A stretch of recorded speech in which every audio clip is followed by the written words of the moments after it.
What's up, y'all? It's VZ. I'm back with another little video. Today we're going to be talking about 5 content ideas that are going to explode your engagement. If you don't know who I am, my name is Marvell, and I help creators and entrepreneurs grow their brand so that they can get more clients and make more money from social media and content. If that's something you're interested in, if you want to hear more about, make sure you hit the subscribe. All right, let's hop right into it. So today we're going to go through a couple of my own videos that I posted on my TikTok that have gone viral and have done really good numbers, have gotten a lot of engagement, just to show you different content styles, because they're all different styles and they've all generated different results, but the principles are all the same. The principles that they're based around in the ideology is all the same. So we're going to go through the different videos, break down what it was about it that was shown to make it go viral, kind of how you can do that for yourself. All right, so let's go. I already pulled them up. So first one, this is the first one. I did this one a couple weeks ago around the time when Beyonce was in her tour. And it was actually based off of a screenshot that my stepmom sent me from, shout out to Sierra Nicole, from a post she put on Thread. So she sent that to me. I was like, oh, because I had just been thinking about Beyonce and how she was putting on like a marketing masterclass. I was like, oh, this is perfect.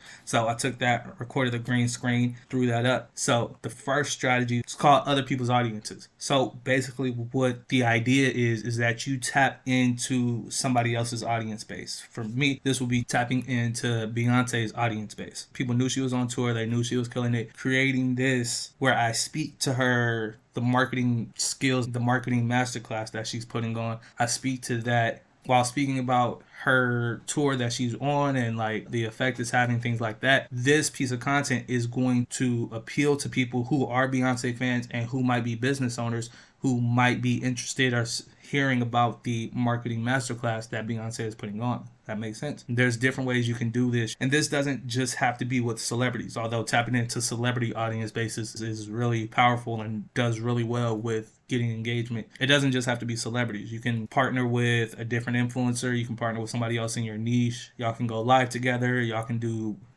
a collab post on Instagram where you can have multiple people that are a part of the post. You can do collab posts like that. You can go live. You can do podcasts together. But incorporating somebody else and using content to steal their audience in a way, because I did get a lot of followers from this, but it's not stealing from Beyonce. It's not stealing from Beyonce's audience. It's talking about something that's relevant to Beyonce's audience, to where they may now be interested in seeing what else I have to talk about based on the fact that I created this piece of content that talked about Beyonce, right? So that's one way to do it. Other people's audiences. You can do collab posts. You can remix somebody's post, add on your own commentary, stitch. I think it's called stitch on TikTok, where you take a piece of their clip and then add on your own commentary, things like that. Those also do really well. And actually, a stitch is what I did with this one. So I remixed, or I stitched my video with his video.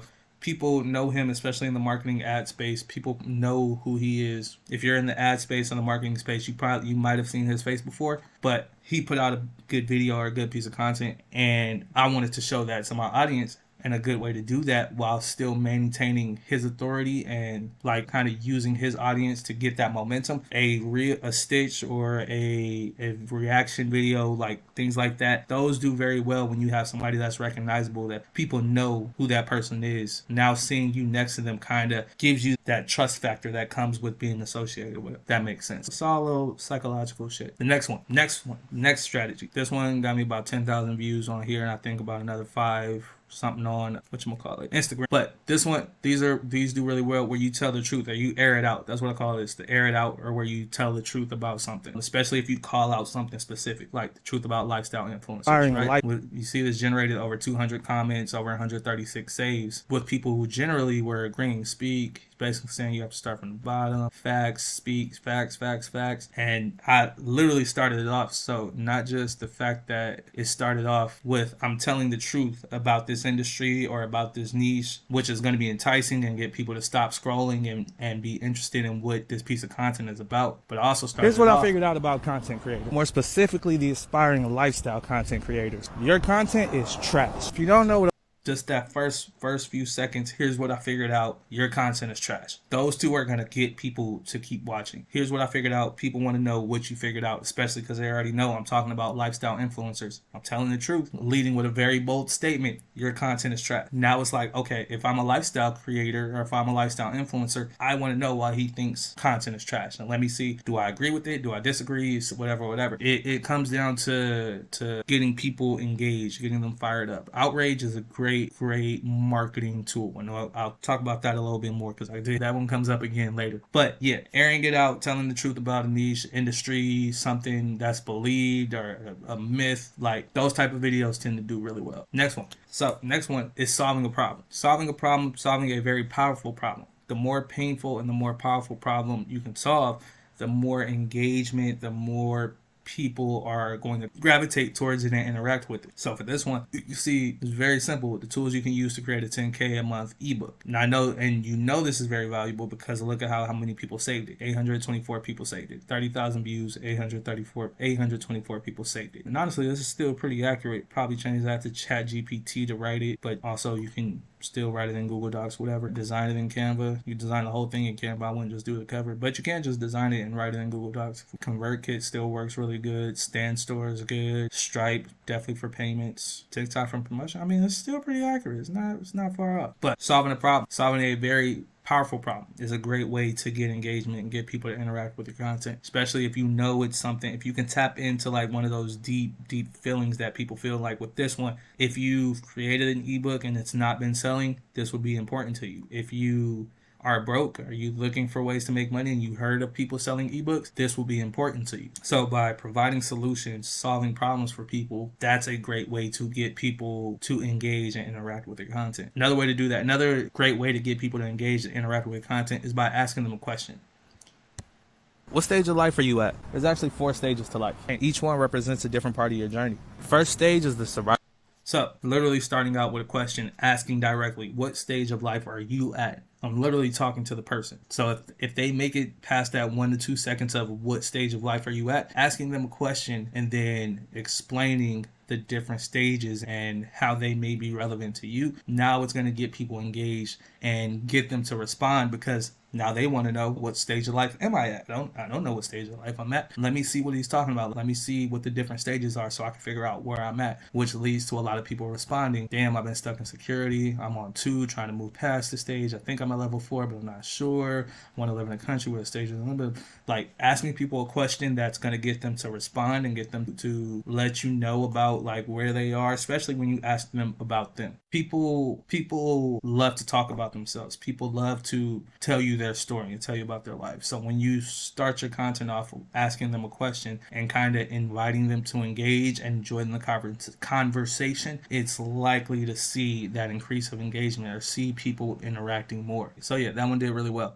And a tip, the way I kept it going, because initially it did good. It did like maybe a couple thousand, but the way I kept it going is by making response videos to the comments. So there's different comments down here that I went through and I responded with a video to their response. I don't think you can see any on here. So yeah, that actually helped keep the momentum of the video going, because I saw it start to go viral, but then I was like, okay, people are all commenting. If I make a response to these videos, those videos might get shown to new people who might go look back and see why I made that response and where that came from. And then that just kept feeding it for a while. And that's to the point where there was so many comments I just couldn't keep up, so I just said fuck it. But yeah, asking questions, getting people to jump into the conversations, actually engage and interact, great way to build up engagement. Next, this one is really good for growth. This is actually one of the videos I regret making just because it went viral for the wrong reasons. So this trend was going around at the time. It was talking about people who were sad or like whatever. So I did what's called trend jacking. That's basically where you see a trend that's happening, whether it's on Instagram, TikTok, you see something where a lot of people are kind of doing it and making it their own. You take it and make it relevant to you and your business or your brand or whatever. It's called trend jack. Honestly, you should be doing these like once a week. But I made this video and I started getting all these comments from people saying, oh, I'm sorry, I'm support, whatever. And I felt bad because I wasn't really crying and throwing up I was just doing what everybody else said. That's what all the other videos that people were making with this. They was like, oh, I just cried, I just threw up, whatever, thinking about how I did this. At the time, I had just launched my clothing line. I was like, oh, I could use this to help get some sales. What ended up happening was I ended up getting a bunch of sympathy sales. It's not, for me, some people are cool with that. For me, I was just like, I don't like it. I think I made this private for a while just to stop it from going viral because it was doing way more numbers at one point, and I either made it private or I turned off the comments. I don't remember what it was, but I was just like, I don't like it. I didn't like it. I liked the fact that I was getting sales, but I didn't like the fact that how I got it. So if you're gonna do a trend, if you're gonna jump on a trend, just make sure you think it all the way through, because I definitely didn't think this one through. But going through, hopping on trends, doing what other people are doing, it's great for boost of video views and comment, people interacting, just depending on what the trend is and how relevant you make it, how well you're able to communicate that to your audience. But I was not happy about this one. It was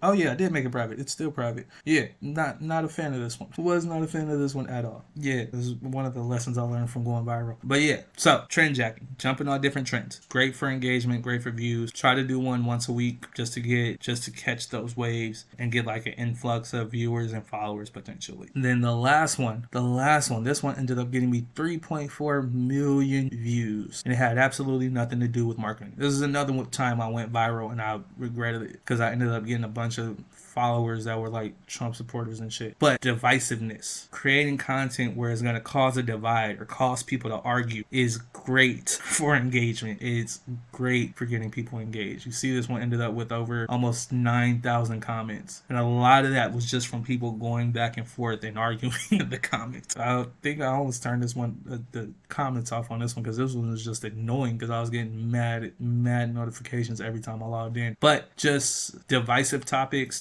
where it's gonna cause a divide or cause people to argue. This one wasn't super political, but it had like political elements. Donald Trump was the president, or I don't know if he was president at the time of this, but divisive topics, great for engagement. At his golf course. Yeah, this is hole number one. This is where he buried her. Like right by hole number one. That's weird. Now, why this is interesting is because apparently doing so has tax benefits.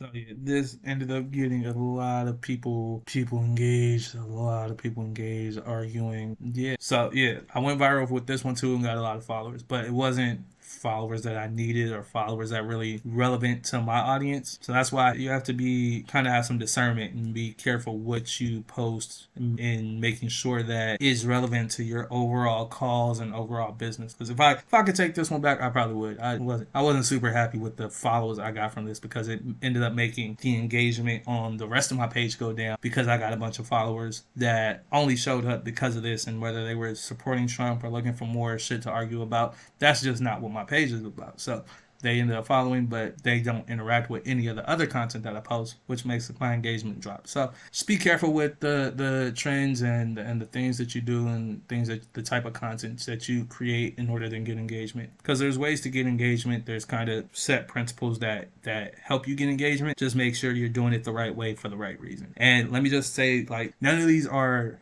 guaranteed to make you go viral, but these are basic principles that are usually present in videos that go viral. That makes sense. So being able to throw them in or use them where you can is super helpful. And this one actually, it used a couple of them. It used other people's audiences, Joe Budden podcast. It used the air it out. It told the truth about Donald Trump and what he did and the ramifications that came with it. And it also was divisiveness. It caused an argument. It caused people to talk and go back and forth and comment. The more of those you can put together, the more of those you can incorporate into your content, usually the more engaging it gets. So yeah, those are just a couple of the ways that you can increase engagement. Let me know if you're going to use any of these, or if you tried any of these, or if you're going to use any of these strategies in your content. Let me know in the comment. Yeah, if you want to see any more videos, have something you want to talk about, something you want to learn about, you're interested in, let me know. I'll get it made. But yeah, that's all I got. I'll see y'all in the next one. All right.